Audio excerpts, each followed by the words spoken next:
Hello everyone, welcome to true IAS. Previous lecture में हम लोग बात कर चुके हैं फंडामेंटल ड्यूटीज़ के कुछ क्रिटिसिज्म के बारे में, और इस लेक्चर में बात करेंगे फंडामेंटल ड्यूटीज़ की सिग्निफिकेंस क्या है। धज्जिया तो बहुत उड़ा ली, कुछ ब्यूटी भी तो होगी इसकी। फंडामेंटल ड्यूटीज़ को डाला गया तो ऐसे ही थोड़ी ना डाला गया है।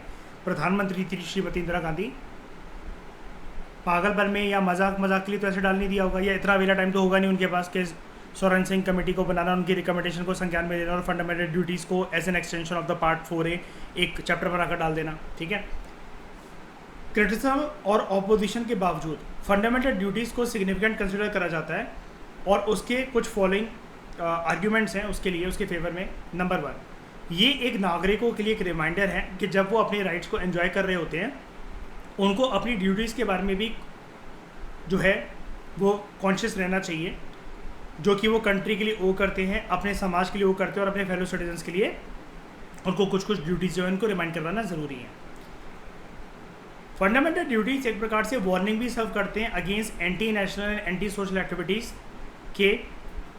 भारत का जो झंडा है उसको जलाना नहीं चाहिए, पब्लिक प्रॉपर्टी को डिस्ट्रॉय मत करो, ये देश प्यारा है, इस देश की चीज़ें प्यारी हैं, इसके सिंबल्स प्यारे हैं, उसको प्यारा बनाकर रखो, ये हर किसी की जिम्मेदारी है।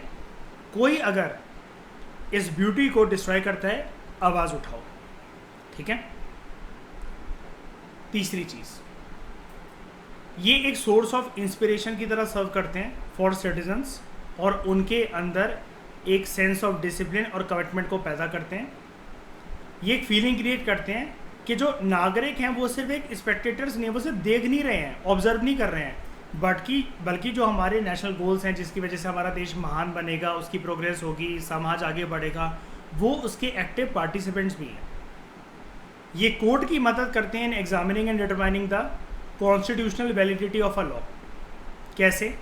1992 में सुप्रीम कोर्ट ने ये एक रूलिंग दी थी कि जब सुप्रीम कोर्ट किसी भी एक लॉ की, कानून की कॉन्स्टिट्यूशनैलिटी को डिटरमाइन कर रहा होता है, यानी कि श्रेया वो ये देख रहा होता है कि सरकार के द्वारा बनाए गए कानून ने जो कॉन्स्टिट्यूशनल प्रोविजन है उसका उल्लंघन तो नहीं करा, उस लक्ष्मण रेखा को तो नहीं तोड़ा।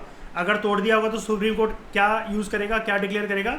This law is null and void. जैसा कि उसने कौन से अमेंडमेंट एक्ट के साथ करा था, सबसे फेमस 2015 में 99th अमेंडमेंट एक्ट, जिसको क्या बोला जाता है? National judicial appointment commission. जब जुडिशियल को क्या लगा था, एग्जीक्यूटिव और लेजिस्लेचर मेरे डोमेन में क्या कर रहे हैं, इंटरफेयर कर रहे हैं। ठीक है, तो वापस करता हूँ ये वाली बात।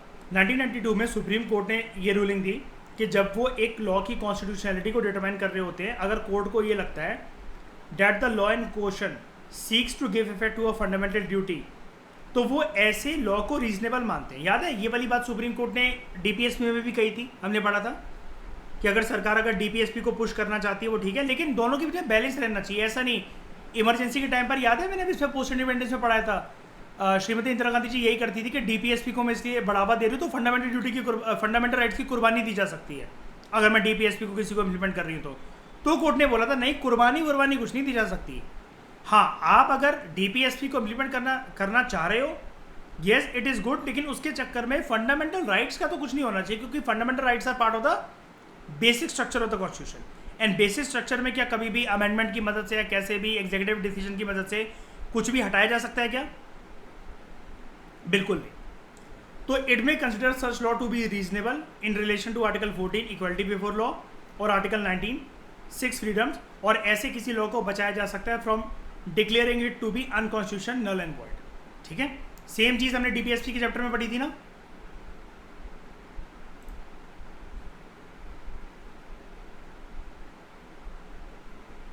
ये देखो, डीपीएसपी नॉन जस्टिसेबल है। सुप्रीम कोर्ट ने रूल कर रखा है काफ़ी टाइम कि अगर सरकार जो है वो डीपीएसपी को इफेक्ट में लाना चाह रही है तो ऐसे किसी लॉ को वो रीजनेबल ही डिक्लेयर करेंगे in relation to article 14 and 19, और उसको अनकॉन्स्टिट्यूशनल डिक्लेयर करने से सुप्रीम कोर्ट बचाएगा बल्कि उस कानून को। सेम चीज़ फंडामेंटल ड्यूटी में दे रखी है, सेम पॉइंट है बिल्कुल, ये है ना।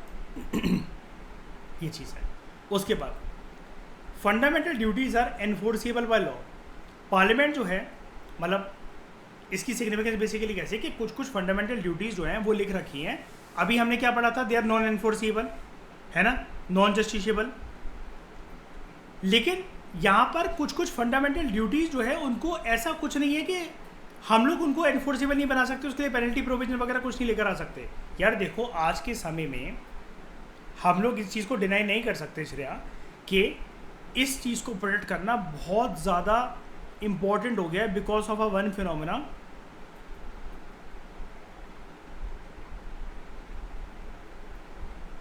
ग्लोबल वार्मिंग प्लस उसके साथ एसोसिएटेड हंड्रेड्स ऑफ इवेंट्स जो कि इसकी वजह से पैदा होते हैं, ग्लोबल वार्मिंग की वजह से, है ना। गर्मियाँ नहीं रही, सर्दियाँ नहीं रही, है ना। बेवक्त की बरसात होना, बेवक्त के ओले गिरना, बेवक्त के बर्फबारी गिरना, है ना, बहुत कुछ हो गया है। अब नेचुरल इन्वायरमेंट की अगर कोई धज्जियाँ उड़ रही है, या फिर जैसे मतलब मान लो टाइगर्स की संख्या ऑलरेडी कम थी, हमने कितनी मुश्किल से प्रोजेक्ट टाइगर लाकर, है ना, उनकी संख्या बढ़ाई है। हाथियों के टस्क की, हाथी दांत जिसको बोलते हैं, आइवरी के लिए उनकी तस्करी होती थी, है ना, उसको हमने कितनी मुश्किल से रोका है।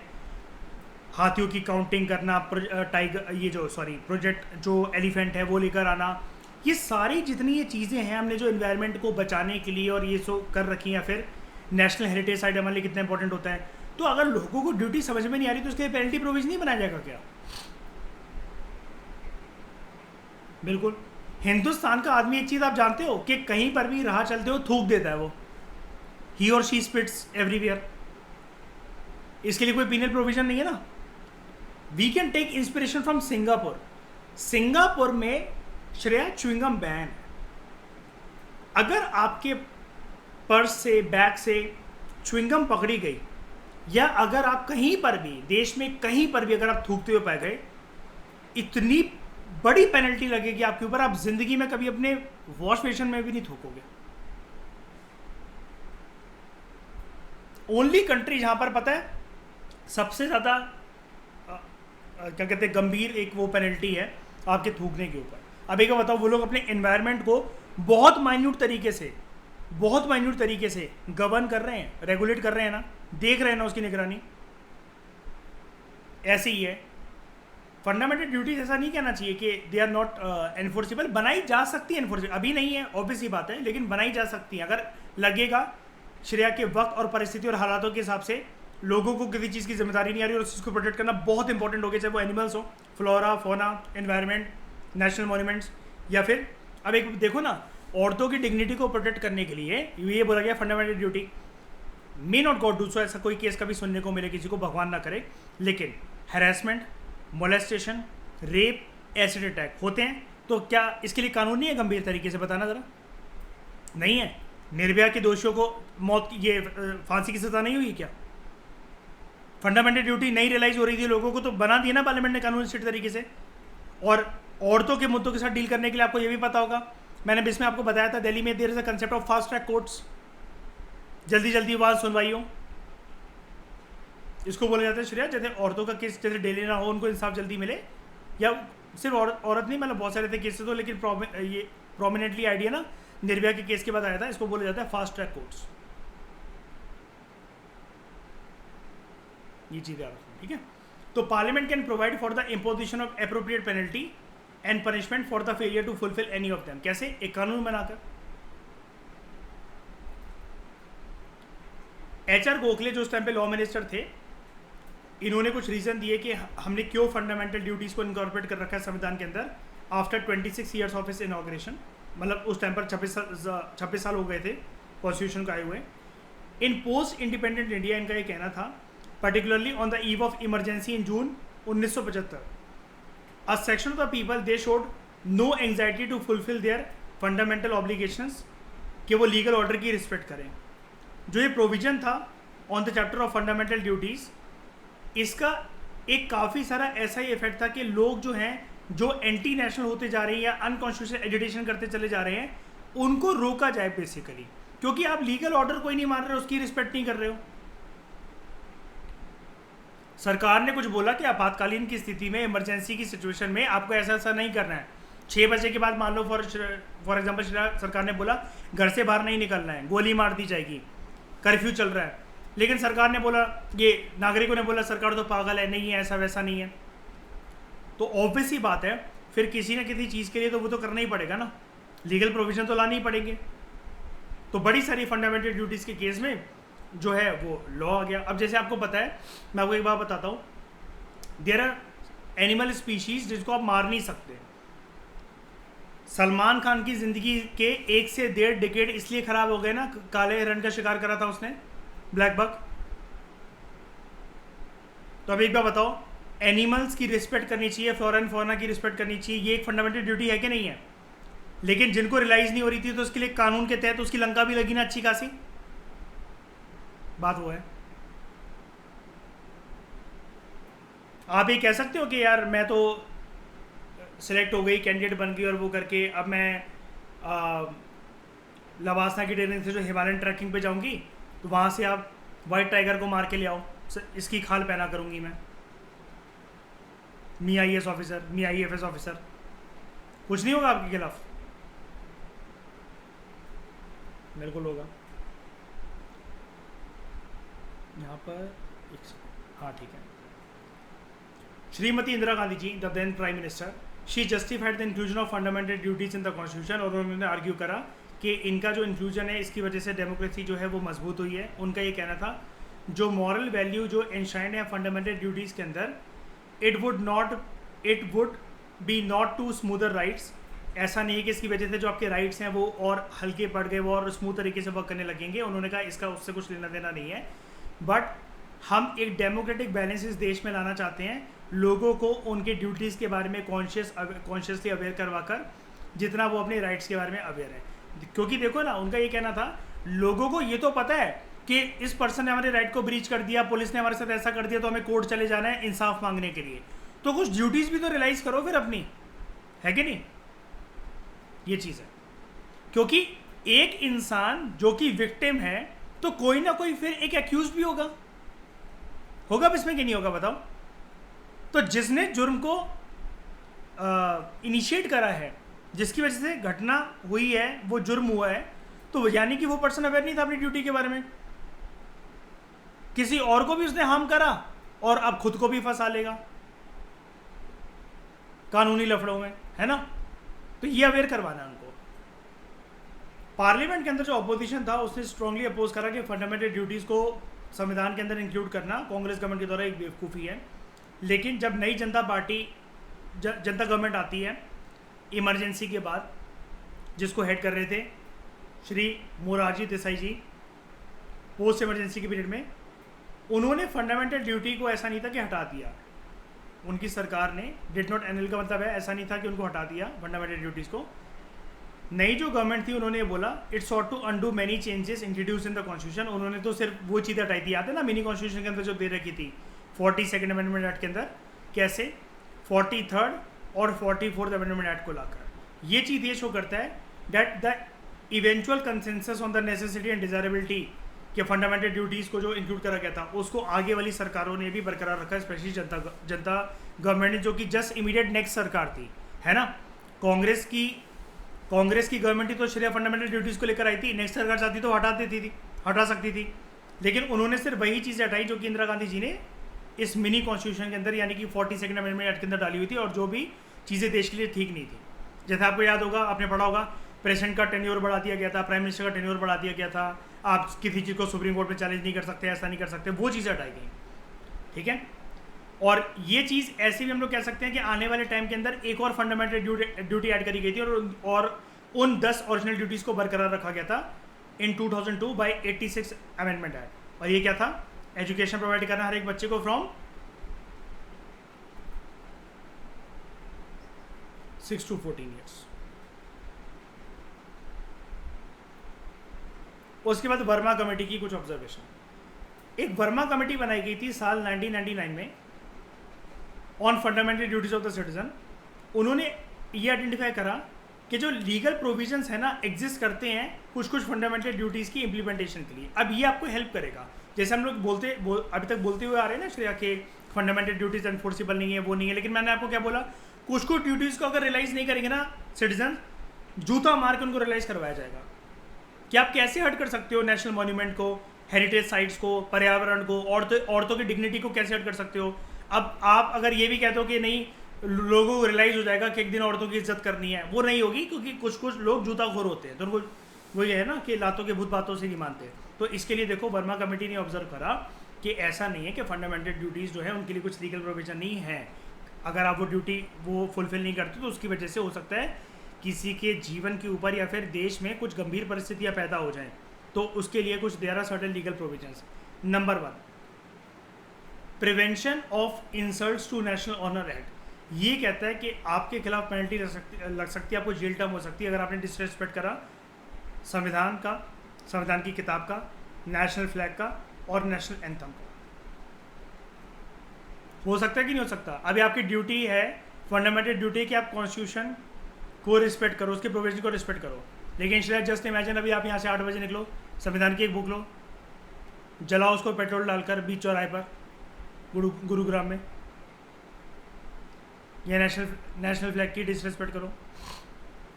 लोग देखेंगे फिर क्या आपको, जब ये दंगे प्रदर्शन होंगे कि हम किसी लड़की को मार रहे हैं, लड़के को मार रहे हैं? बताओ, नहीं ना।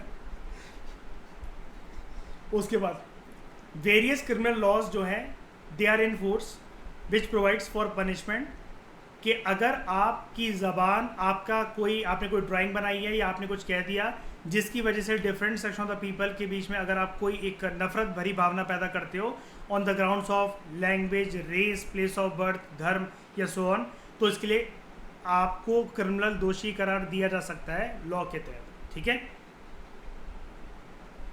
जैसे आपको पता ना फंडामेंटल राइट जो होता है, राइट टू फ्रीडम वगैरह जो भी है, लेकिन कोई भी राइट इसमें एब्सोल्यूट नहीं है ना, सबके लिए कुछ ना कुछ लिमिटेशन है। क्लियर हो रहा है सबको ये सारी बातें? बताओ, पक्का? उसके बाद protection of civil rights act 1955, it provides for the punishment for offences related to caste and religion.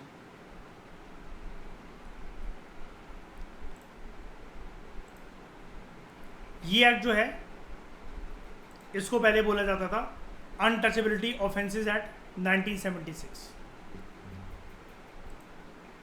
जैसे यहाँ पर पता है कैसी वो होती है कि आप ना किसी दूसरे धर्म के एक इंस्टीट्यूशन के बाहर, मतलब मान लो कि स्ट्रक्चर के बाहर, मंदिर, मस्जिद, गुरुद्वारा, चर्च के बाहर जाकर आप कोई नारेबाजी कर रहे हो, आपने कोई उनका स्ट्रक्चर तोड़ दिया, या अपने ही मतलब आप भी उस रिलीजन से बिलोंग करते हो, लोगों की भावनाओं को आपने ठेस पहुंचा दी, मूर्ति तोड़ दी, या फिर कास्ट के बेसिस पर, जैसे मतलब मान लो इसके लिए एक स्ट्रिक्ट प्रोविज़न है कि यू आर सेइंग, मतलब आप किसी को ना चमार बोल रहे हो या ऐसी कुछ डेरोगेटरी टर्म अगर आप यूज़ कर रहे हो, तो जैसे पहले ये जो एक्ट था protection of civil rights act, तो यहाँ पर आप देखो जैसे लिखा हुआ है अनटचेबिलिटी ऑफेंसेस एक्ट 1976 तक इसको ये बोला जाता था। ठीक है, उसके बाद आईपीसी की धाराएं होती है ना, इंडियन पीनल कोड,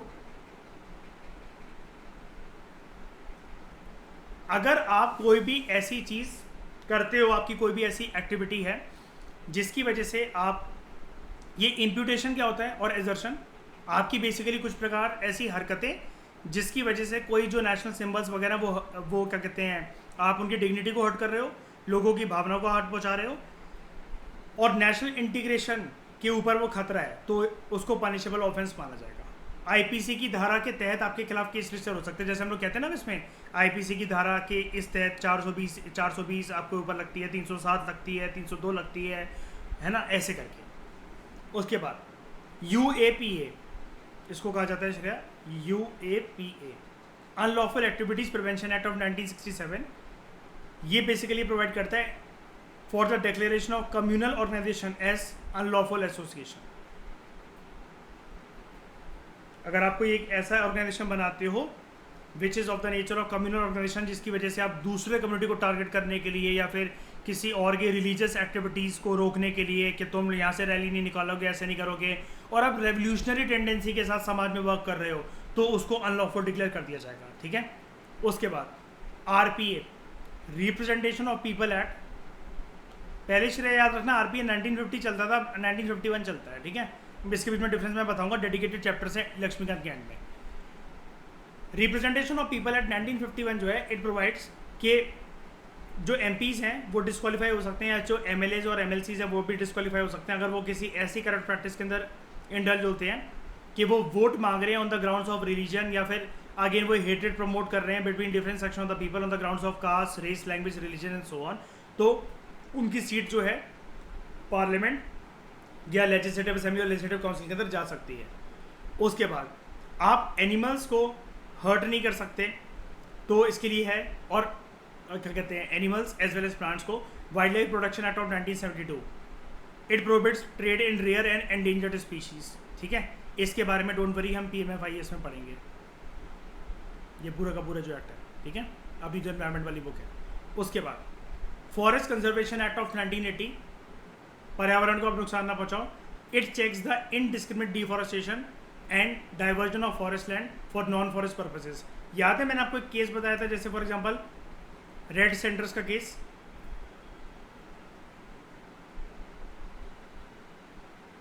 है ना, इसी के ऊपर वो मूवी भी आई है पुष्पा राज, है ना।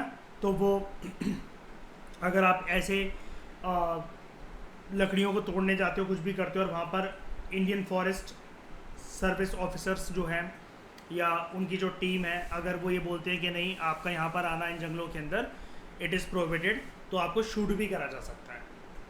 और ये क्यों करा जा सकता है, आपकी जान क्यों ली जा रही है, पर्यावरण के लिए, उसका कोई नुकसान नहीं होना चाहिए।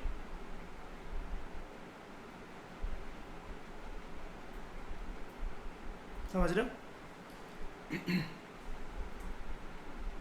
तो दोस्तों कॉम्प्रिहेंसिव तरीके से हमने ये जो हमारा चैप्टर है इसको हमने कंप्लीट करा। ठीक है, इसमें तो कोई दिक्कत नहीं आई होगा ना, बहुत स्मूथ फ्लो था ना इसका चैप्टर का। श्रेय fundamental duties is done. So इस डिस्कशन में दोस्तों फिलहाल इतना ही। Thank you very much for discussion.